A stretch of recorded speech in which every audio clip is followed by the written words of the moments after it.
அனைவருக்கும் சிவ வணக்கம். வாழ்க்கையில் எல்லாத்தையும் சாதிச்சிட்டேன் அப்படிங்கிறதும், நான் வாழ்க்கையில் தோற்றுக்கிட்டே இருக்கிறேன் அப்படிங்கிறதும் ரெண்டு விதமாக வாழ்க்கை வாழ்ந்துட்டுருக்குறீங்க. உங்களுக்கு தான் இந்த பதிவு, வேறு யாருக்கும் இல்லை. பார்த்துட்டு இருக்கிற அனைவருக்கும் சிவ வணக்கம். வாழ்க்கை எதை நோக்கி ஓடிட்டுருக்கு அப்படிங்கிறது நிறைய பேர் கேள்வியாகவும் இருக்கும். எனக்கு ஏதோ வாழ்க்கை போகுதுங்க அப்படின்னு சொல்கிற நபர்களும் நிறைய பேர் இருக்காங்க.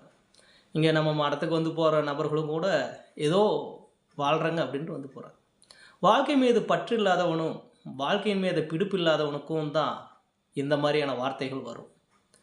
சொல்லப்போனால் வாழ்க்கைன்னு என்னென்னு தெரியாத வாழ்கிறதா வாழ்க்கை. இந்த பிறப்போட ரகசியம் என்ன? நீங்கள் ஏன் பிறந்தீங்க? உங்களுக்கு எதுக்கு இந்த பெற்றோர்கள்? எதுக்கு உங்களுக்கு இந்த மனைவி? எதுக்கு இந்த குழந்தைகள்? இந்த குழந்தைகள் ஏன்? இந்த மனைவி இது எதுக்கு? இந்த பெற்றோர்கள் எதனால்? இந்த கேள்விகள் உங்களுக்குள்ள ஒரு நாளாவது கேட்டிருக்கீங்களா? உங்களுடைய பிறப்பின் ரகசியத்தை ஒரு நாளாவது அறிஞ்சிக்க தெரிஞ்சுருக்கீங்களா? கண்டிப்பாக இதுக்கு முனைப்பட்டு இருக்க மாட்டேங்க. காரணம் என்னன்னு கேட்டால், வாழ்க்கை எதையோ சார்ந்து ஓடிட்டுருக்கு. பணம், பேர், பதவி, புகழ், பெரிய வீடு, பெரிய காரு, நிலம், அடுத்து போக நகை, ஆடை, உபகரணங்கள் வாங்கிக்கலாம் அப்படிங்கிறதுக்காகவே இந்த வாழ்க்கை ஓடிட்டுருக்கு. பக்கத்து வீட்டுக்காக பார்த்து நான் வாழணும், எத்து வீட்டை பார்த்து வாழணும் அப்படின்றத ஓடிட்டுருக்கீங்க. ஒரு நாளாவது உங்களுக்கு பிடிச்ச விஷயத்த, உங்களுக்கு பிடித்த உணவை, உங்களுக்கு பிடித்த உடையை அணிஞ்சிருப்பீங்களான்னு கேட்டால் கேள்விக்குறியாக இருக்குது. யோசிக்கிறீங்களா? கண்டிப்பாக அப்படி தான் இருக்கும். காரணம் என்ன கேட்டிங்கன்னா, யாரையோ பார்த்து எதையோ பார்த்து வாழ்கிறீங்க. இப்போ நான் பேசுவது கூட யாரையோ பார்த்து எதையோ பார்த்து நானும் அதை காப்பி பேஸ்ட்டு தான் பண்ணியிருக்கிறேன் உங்களுக்கு இந்த தகவல் கூட. ஏன்னா இங்கே எதுவும் இயற்கையோடு இயற்கையாக கலந்துருக்குது. அதனால் நீங்கள் எதையும் புதிது அப்படின்னு நினச்சிக்காதீங்க. இந்த வாழ்க்கை எதை நோக்கி சாருது அப்படின்னா, உங்களுடைய கர்ம வினையை சார்ந்து தான் இந்த வாழ்க்கையான விஷயம் ஓடிட்டுருக்கு. நீங்கள் பிறந்த பிறப்பு, உங்களுடைய பெற்றோர்கள், உங்களுக்கான மனைவி, உங்களுடைய குழந்தைகள், உங்களுடைய வீடு வாசல் எல்லாமே ஒரு கர்மவினை சார்ந்தே இருக்கும். உயிர் உள்ள பொருளானாலும் சரி, உயிரற்ற பொருளாக இருந்தாலும் சரி, நீங்கள் பார்க்கின்ற புது நபர்கள், பழைய நபர்கள், ஏற்கனவே உங்கள் கூட பயணிக்கின்ற நபர்கள் அனைவருமே உங்களுடைய பூர்வ ஜென்ம பந்தங்கள் தான். நீங்கள் புதுசாக யாரையும் பார்க்கல. உங்களுடைய 7 ஜென்மத்துடைய பந்தத்தில் தான் நீங்கள் ஒருவரை பார்க்கவும் முடியும், அவங்ககிட்ட பேச முடியும். இந்த உலகத்தில் 200 கோடி மக்கள் இருக்கிறேன்னு சொல்கிறாங்க. இந்த நாட்டில் அந்த 200 கோடி மக்களையும் நீங்கள் பார்க்குறீங்களா, பேசுகிறீங்களான்னு கண்டிப்பாக கிடையாது. ஒரு சமுதாயத்துக்குள்ளேயோ, ஒரு மாவட்டத்துக்குள்ளேயோ, ஒரு நாட்டுக்குள்ளேயோ மட்டும் நம்ம இருந்து ஒரு சில மனிதர்கள்ட்ட மட்டும் பேசுவோம். ஒரு சில மனிதர்களோட மட்டும் நம்ம உறவாடவும் முடியும். அப்படி இருக்கும்போது இந்த வாழ்க்கை எதை நோக்கி பயணிக்குது அப்படிங்கிற கேட்டால் கண்டிப்பாக உங்களுக்கு தெரியறதுக்கு வாய்ப்பே இல்லை. ஏன்னா பணம் தான், வேலை தான், படிப்பு தான் அப்படின்னு ஓடுறீங்க. படிக்கிற காலத்தில் படிப்பு, வேலைக்கு போகிற காலத்தில் வேலை, சம்பாதித்து அதை நிலைநிறுத்தி அதன் பெயரில் ஒரு வீடோ, காரோ, மனை எல்லாம் வாங்கிடுவீங்க. வாழ்க்கை உங்கள்கிட்ட இருக்கான்னு கேட்டால், நிம்மதி இருக்கா, சந்தோஷம் இருக்கான்னு கேட்டால் அதுக்கு பதிலே கிடையாது. ஏன்னா அது இருக்காது உங்கள்கிட்ட. உங்களுடைய வாழ்க்கை எதை நோக்கி பயணிக்குதுங்கிற கேள்வி கேட்டால், சார்பு வாழ்க்கை. யாரோ சொன்னதை கேட்டு, அவங்க சொன்னதை கேட்டு, இவங்க சொன்னதை கேட்டு வாழ்க்கை ஓடிட்டுருக்கு. அவ்வளவுதான். நீங்கள் பயணிக்கின்ற மிகவும் சொகுசு பேருந்து அப்படின்னு சொல்லுவாங்க இல்லையா, மகிழுந்து.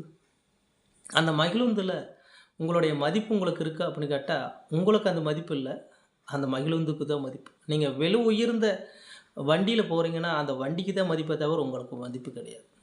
ஸோ விலை உயர்ந்த மிகப்பெரிய வீடு கட்டி அதில் இருக்கிறீங்கன்னா உங்களுக்கு மதிப்பு கிடையாது, அந்த வீட்டுக்கு தான் மதிப்பு. ஸோ உயிருள்ள பொருளோ உயிரற்ற பொருட்களுக்கோ பெரிய மதிப்புகள் இருக்குமே தவிர உங்களுக்கு இருக்கிறதுக்கு வாய்ப்புகள் இல்லை. உயிரற்ற பொருட்களுக்கு தான் இங்கே மிகப்பெரிய மதிப்பு இருக்கே தவிர உயிருள்ள பொருட்களுக்கு இங்கே எந்த மதிப்பும் கிடையாது.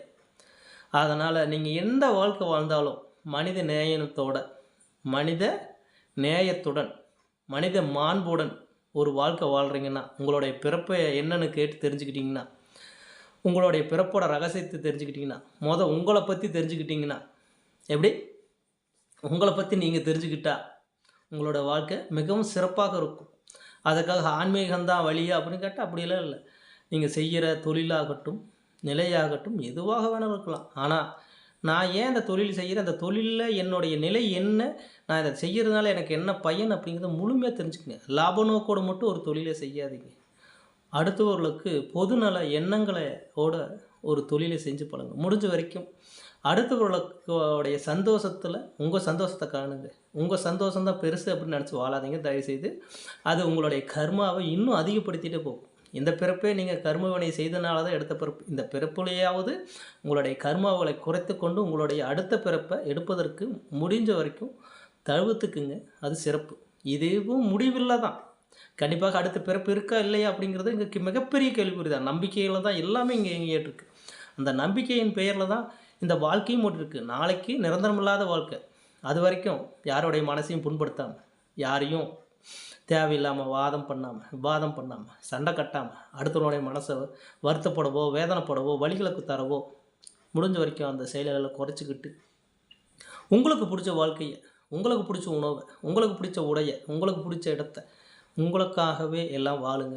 இதுவும் சிறப்பாகவே இருக்கும். கண்டிப்பாக மனிதனுடைய நிலை எதுன்னா உங்களுடைய நிம்மதியை மட்டும் இல்லை, அடுத்தவர்களையும் சந்தோஷப்படுத்தி பாருங்கள். அந்த வாழ்க்கை மிகவும் அற்புதமாக இருக்கும்.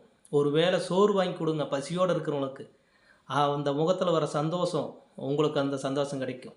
கண்டிப்பாக ஏழை குழந்தைகளுக்கு முடிஞ்ச வரைக்கும் படிப்புக்கோ அல்லது உணவுக்கோ அவங்களுக்கு உதவி பாருங்கள். அந்த சந்தோஷம் மிகப்பெரிய சந்தோஷம், மிகப்பெரிய அளவிலான ஒரு உற்சாகத்தை கொடுக்கும், மிகப்பெரிய சந்தோஷத்தை கொடுக்கும், நிம்மதியை கொடுக்கும், மிகப்பெரிய உங்கள் மனசில் இருக்கிற வலிகளையும் ரணங்களையும் போக்கி மிகப்பெரிய ஆனந்தத்தை, பேரானந்தத்தை கொடுக்கும். எல்லோரும் ஆனந்தத்தை தேடுவீங்க, ஆனந்தத்தை தேடாதீங்க, பேரானந்தத்தை தேடுங்க. பேரானந்தம் எங்கே இருக்குது? காமத்தில் இருக்குதுன்னு சொல்லுவாங்க. காமத்தில் இல்லை.